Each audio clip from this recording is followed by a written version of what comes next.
Olá, família! Sejam todos bem-vindos ao estudo diário das Escrituras. Vamos continuar o nosso estudo aqui em Gênesis, capítulo 4, a partir do versículo 8. O que nós vimos foi que Caim, ele oferta ao Senhor, mas a oferta dele é rejeitada. Deus tenta recuperar Caim, falando para ele que se ele fizesse da maneira certa, seria aceita. Mas a escolha de Caim é realmente amar Satanás e se desviar de Deus.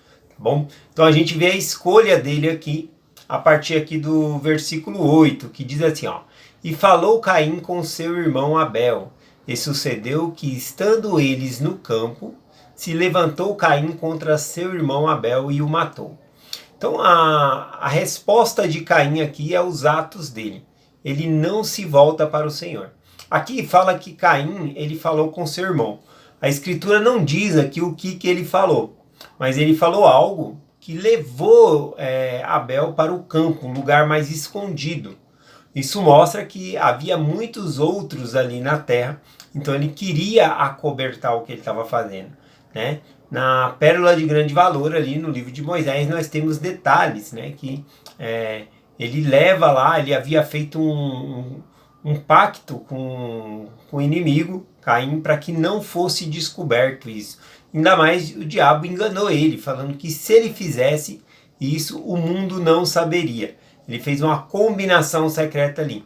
E olha o quanto foi a mentira. Esse é o assassinato mais conhecido no mundo inteiro, né? E era algo ali que Caim queria deixar encoberto, escondido. Enfim, ele leva então o irmão para o campo ali e mata. Também aqui não fala a maneira que ele matou, o que ele usou. Provavelmente uma pedra, alguma coisa. O fato é que ele assassinou. O manual aqui da igreja, ele traz para o fato que essa não foi um ato impulsivo de Caim. Não foi ali no fervor, né, numa discussão. Foi algo planejado, premeditado. Foi um assassinato mesmo, né? Ele planejou todas essas coisas e leva o irmão para o campo, um lugar mais afastado, para que ninguém veja ali. Então esses são uns pontos aqui, né, da escritura. Então aqui, Caim, ele não perdeu o controle, não foi um ato impulsivo, né? Foi algo planejado, ele assassinou. Então Caim, ele não foi vítima das circunstâncias também. Ele foi o autor da própria escolha dele, do que ele havia feito. Eu gosto muito da frase de Platão aqui, que diz o seguinte: o maior erro do homem é acreditar que pode ferir outros sem ferir a si mesmo. Eu achei muito profundo isso, né?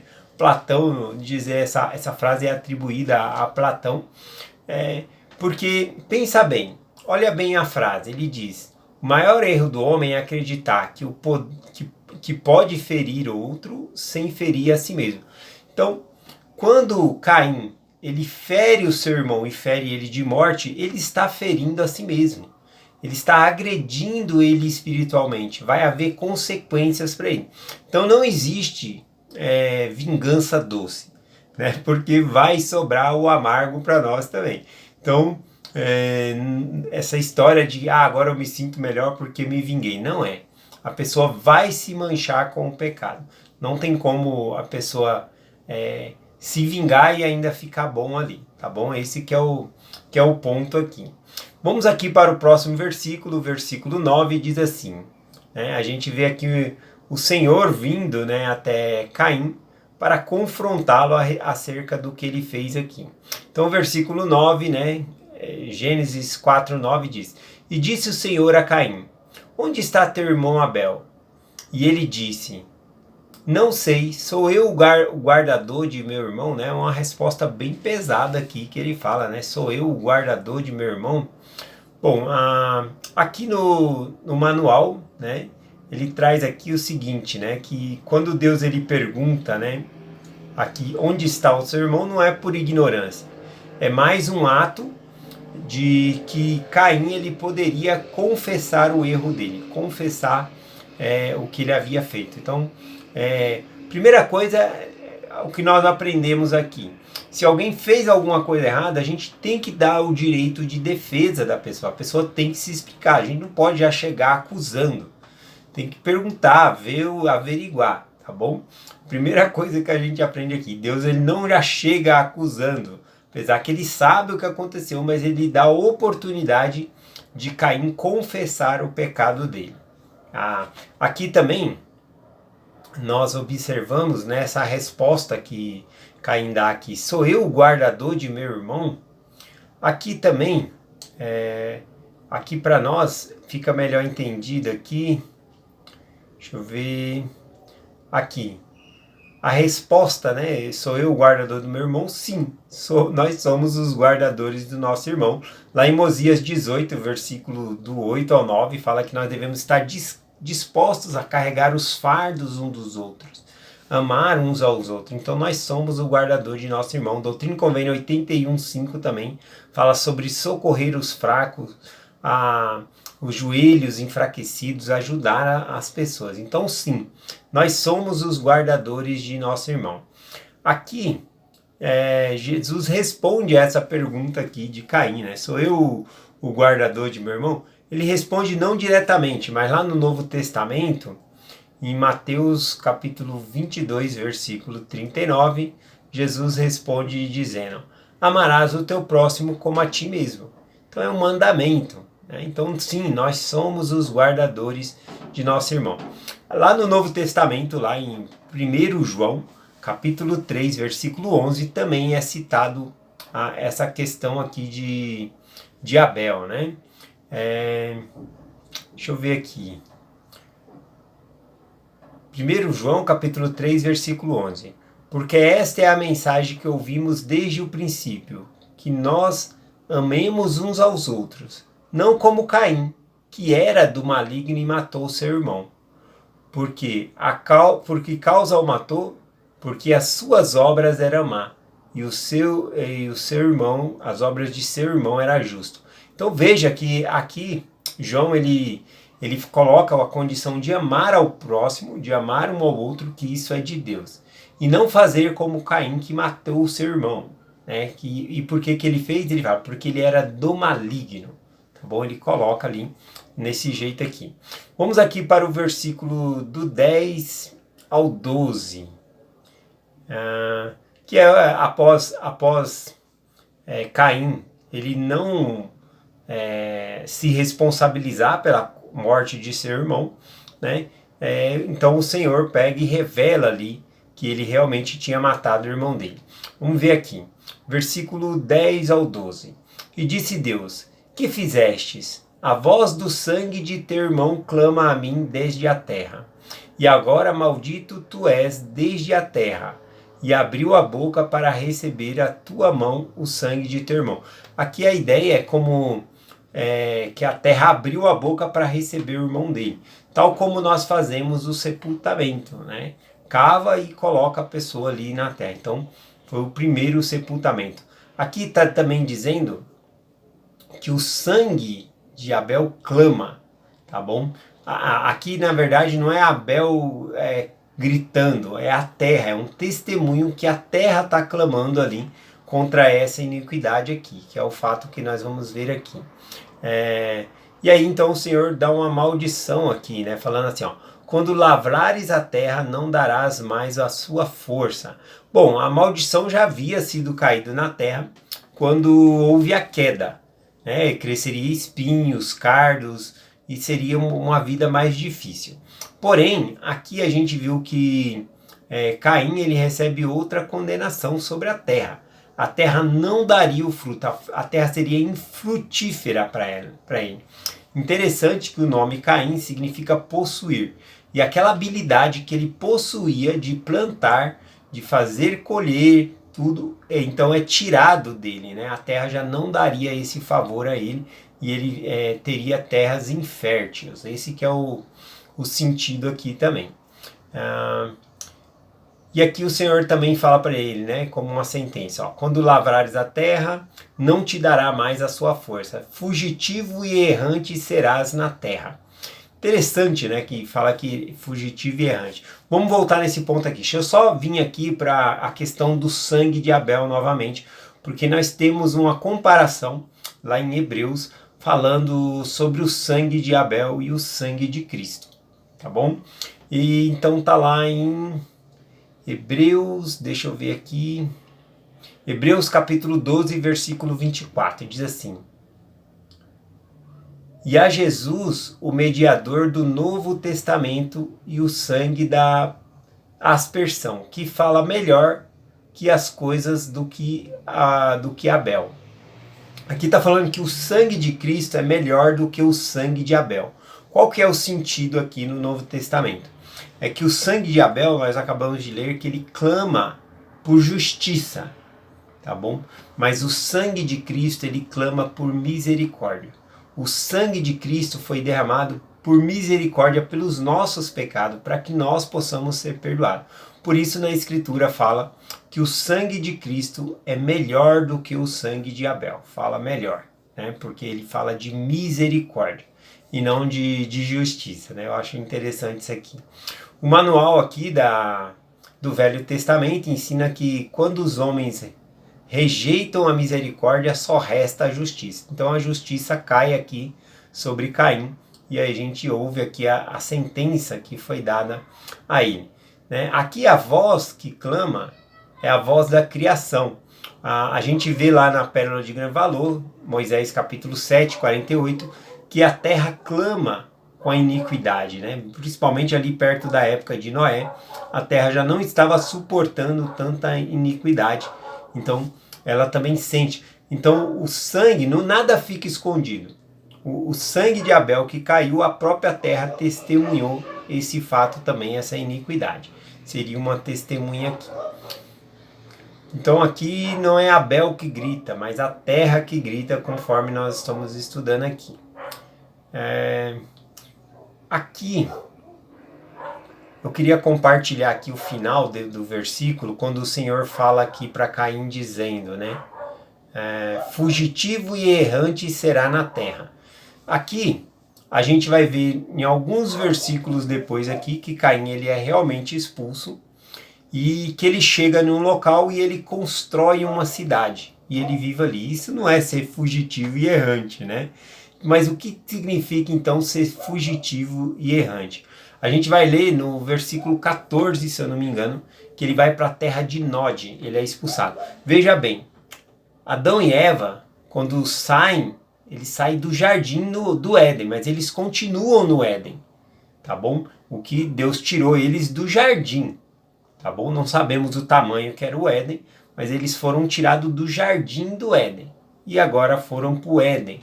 E agora então eles viviam no Éden ali. Caim vivia no Éden também, mas ele é expulso do Éden, tá bom? Ele é mandado para mais longe ainda, terra de Nod. Nod, né? A terra de Nod em hebraico significa Nud, né? Ela traz o sentido de desolação, arrasada. Ali é uma descrição da terra. Então seria uma terra que é menos frutífera mesmo. O que planta não dá, né? Não nasce nada ali. Então eles teriam que sobreviver de outras maneiras ali. Então até nisso a gente vê que a palavra do Senhor foi cumprida.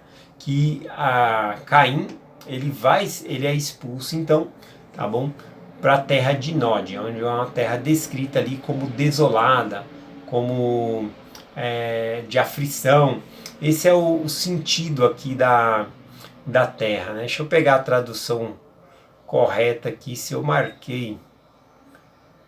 Bom, aqui, a terra de Nod significa então vagar, andar sem rumo, errar, né, como lugar ali, viver em instabilidade. Então tudo isso significa, trazendo o contexto ali para o que Deus falou para Caim. Caim habitou na terra devagar, a uma terra errante. Então por isso que fala que ele seria vagabundo e errante. Não que no sentido que ele ia continuar andando sempre, mas ele se estabelece sim numa cidade. E eis o jogo de palavra aqui explicando isso. O fato é que a mensagem aqui para nós é que não é que Caim ele foi para uma terra de que não tem planta, nada disso. Aqui é um sentido espiritual. Ele está mais afastado da presença de Deus. Tá bom? Ele está mais afastado da presença de Deus. Esse que é o ponto da mensagem aqui.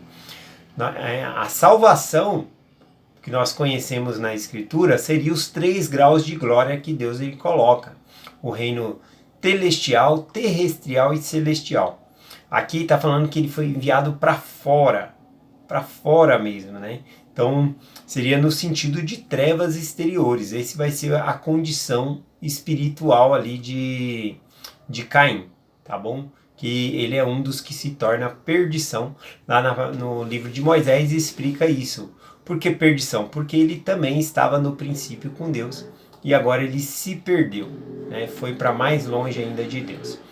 Vamos continuar aqui o versículo 13, 14 e 15 para nós finalizarmos aqui. Aqui o que nós vamos ver? A gente vai ver tudo aqui menos o arrependimento de Caim. A gente vai ver ele achando que o castigo dele era grande demais, que poderia ter dado uma aliviada. A gente vai ver tudo isso, mas a gente não vê um arrependimento dele por ele ter matado o irmão dele. A gente vê o medo dele pelas consequências do pecado que ele causou. A gente não vê um quebrantamento pela vida do irmão dele que ele havia tirado. É igual um bandido, né? Tá cheio de marra ali, tá armado, assaltando as pessoas e fala na gíria, grosso. Mas quando a polícia pega, nossa, desculpa o termo, né? Vira uma moça, né? Não que eu tô ofendendo aí, mas ele amansa na hora ali, né? E ali ele demonstra um grande arrependimento, mas o arrependimento dele não é porque ele está arrependido de ter roubado as pessoas, é porque agora ele vai ter que enfrentar a justiça, ele vai ficar preso. Então ali, naquela hora, ele fica todo frágil, né? Então isso acontece com Caim aqui. Vamos ver o texto aqui, versículo do 13 ao 15. E disse Caim ao Senhor: é maior a minha maldade do que possa ser perdoada? Eis que hoje me lanças da face da terra, e da tua face me esconderei. Serei fugitivo e errante na terra, e acontecerá que todo aquele que me achar me matará. Veja que ele está preocupado com a própria vida dele, né? Não ficou preocupado na hora de matar o irmão dele, e aqui também a gente não vê nenhum arrependimento da parte dele. Mas ele está preocupado aqui porque o que ele fez é muito grave. Satanás falou para ele que ninguém ia descobrir, e é a história mais conhecida do mundo, é o primeiro assassinato que se tem registro, é o de Caim matando Abel, e é a história mais conhecida que todo mundo conhece, né? Vendo aí que o diabo ele é mentiroso, falou que ninguém ia saber, e é a história mais conhecida mundialmente aqui. E aqui então a gente vê ele preocupado aqui com a própria vida dele, né? Quem achar vai me matar. E o Senhor disse para ele: portanto, qualquer que matar Caim 7 vezes será castigado. Essa palavra 7 aqui não é matemática, tá bom? O 7 ele é o sinal de plenitude. Significa que se alguém matasse Caim, seria severamente castigado. O Senhor não queria começar um ciclo, né, de matança ali, né, e assim por diante, um ciclo de vingança, tá bom? Nessa época aqui, a gente observa também que não existia o mandamento, né, não matarás, mas existia a consciência da pessoa. Caim, ele sabia que era errado, mesmo que a lei não estava escrita. Paulo, ele cita sobre isso também, né, que a lei ela está escrita em nosso coração. Está lá em Romanos capítulo 2, versículo 14 ao 15, Paulo fala sobre isso. E então, embora não tivesse escrito não matarás, ele sabia que era errado. Veja que ele leva o irmão dele para o campo, ele esconde, ele mente, ele faz coisas ocultas, porque ele sabe que é errado. Tá bom? Então também não existia ali a lei de olho por olho, dente por dente, ou seja, por conta que matou, vai morrer também, né? A gente vai ver isso depois do dilúvio ali, que Deus ele fala para Noé: aquele que derramar o sangue de seu irmão terá o seu sangue derramado, ou seja, pena de morte para quem matasse outra pessoa ali, tá bom? Então vamos finalizar por aqui, por conta do tempo, tá bom? Jesus mesmo ensinou, né, que não devemos perdoar até 7, mas 70 vezes 7. A vingança é do Senhor, nós devemos perdoar. Esse que é o ponto, tá bom? E é esta mensagem que nós compartilhamos em nome de Jesus Cristo. Amém. Até amanhã.